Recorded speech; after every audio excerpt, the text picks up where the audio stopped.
如果报备参选，你会准吗？你会接受这样？哦，这个就要伤脑筋了。报备参选，郭台铭来谈一谈，适当的时间总是要的。这个礼拜有有要报备报备参选应，该这么讲，好多个礼拜前我就请郝龙斌不主席去跟郭董沟通一下，他说时间可能稍微短一些，那我觉得缓一缓也好，因为总要长期思考，要做决定是必须要深思熟虑的，太仓促，时机也未必成熟。但是我觉得，我还有请杨斌兄继续再跟郭总讲联系，都是朋友，包括王院长、金平兄也是好朋友，柯市长也是台北市市长，我也是台北市民。50年前，我也曾经是采访台北市议会的记者。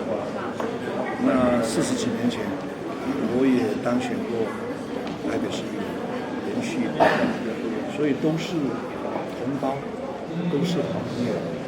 应该像他们这3位今天虽然是同框，但是并没有表达要竞选或者是怎么，可是这是看媒体现在知道的。传出郭董提出要这个报备参选，如果报备参选，你会准吗？你会接受这样？哦，这个就要伤脑筋了，因为本党已经提名了，这只有单独一个，选总统只有一个能够当选，不像选立委现在立委也是单一选区也不行了，只有选议员是多席次选的，那就有报备的。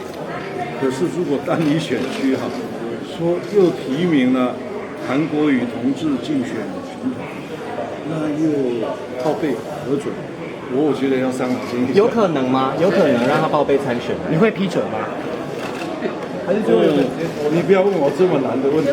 新北市竞选，有可能直接脱党吗？所以这个侯友宜不接新北市竞选，会有找到替代人选吗？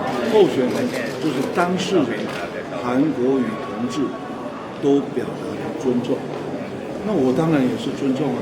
当事人既然尊重，我怎么会有不尊重的倾向？报备参选不说死是不是？啊？报备参选现在不能说死是不是？到目前为止，单一选区或者只有单独选举的总统已经有提名人了，你觉得还在报备？这不是伤脑筋吗？那如果郭董直接脱党吗？那如果郭董直接脱党，那更伤脑筋，更伤脑筋。